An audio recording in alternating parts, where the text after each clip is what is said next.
Оразайым Нарматова УКМКга суракка чакырылды.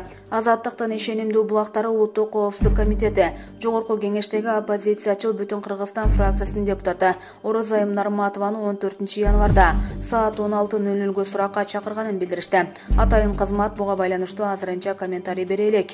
Мунун алдында аталган фракциянын лидери Адахан Мадумаров башкы прокуратурада кыргыз-тажик чек-арасына байланыштуу протокол тууралуу сурак берип жатканы белгилүү болду. Милиция Нарматованы былтыр сентябрда Ош аэропортунан Москвага учуп баратканда кармап Бишкекке алып келген. Ички иштер министрлиги ал жазык кодексинин расалык, этностук, улуттук, диний жана региондор ортосундагы касыктуу козутуу беренеси менен айыпталып жатканын кабарлап, ошол эле күнү сурактан кийин бошоткон.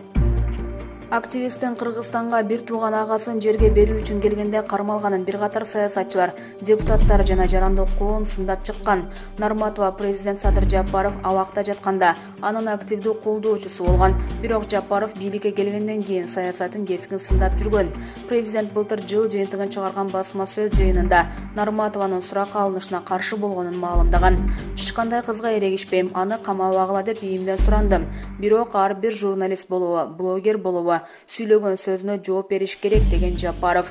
Оразайым Нарматова 2020 жылдагы парламенттик шайлоодо дагы Бүтүн Кыргызстан партиясынын тизмеси менен шайлоого катышкан. Булак Азаттык. Түндө Ош шаарында студент кыз 12 кабаттан боюн таштап каза болду.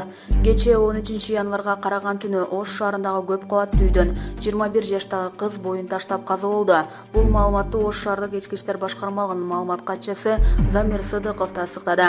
Анын айтымында маркум кыз юридикалык институттун колледжинин 2 курсунун студенти болгон. 13 январда түнкү саат 03:15 чамасында Масалиев көчөсү номер 44 дарегиндеги Корона деп аталган көп кабаттуу үйүндө убактылуу жашаган Баткен облусунун Кадамжай районунун 2001 жылы туулган тургуну 12 кабаттан боюн таштап, унаанын үстүнө түшүп каза болгон. Учурда өзүн өзү өлтүргөнү же бирөө түртүп жибергени боюнча териштирүү иштери жүрүүдө, деди Сыдыков. Булак турмуш кейже.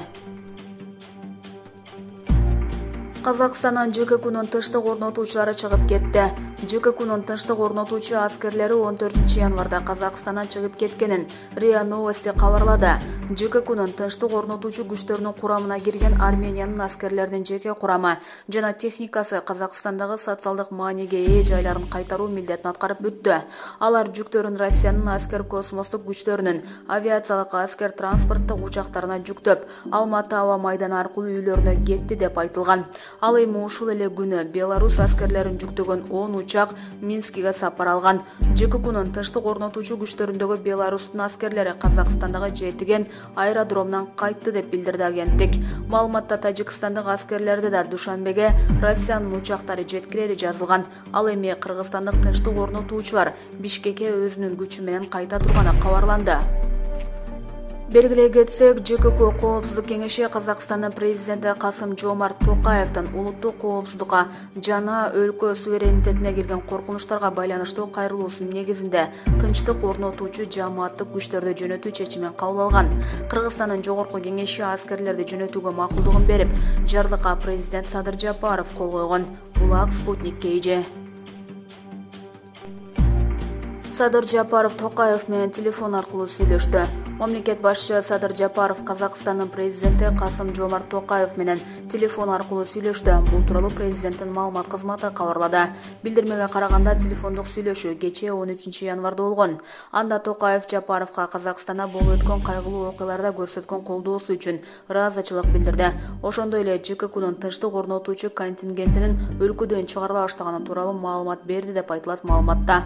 Мындан тышкары мамлекет башчылары кыргыз, казак эки тараптуу жана аймактык кызматташуунун бир катар актуалдуу багыттарын талкуулашкан. Булак Спутник кейже. Нурлан Насип журналистти сотко берет. Кыргыз эстрада ырчысы Нурлан Насип ал тууралуу жалган маалымат тараткан журналистти сотко берет. Бул тууралуу ырчы өзү билдирди. Анын айтымында буга чейин да ал жана үй бүлөсү тууралуу жалган маалыматтар жазылган. Сабырдын дагы чеги болот. Эми капа болбогула, калп маалымат жазган журналисттер. Буга чейин да үй бүлөм тууралуу жалган маалыматтар жазылган. Эми сотко берем, деди ырчы. Булак медиа центр кейже.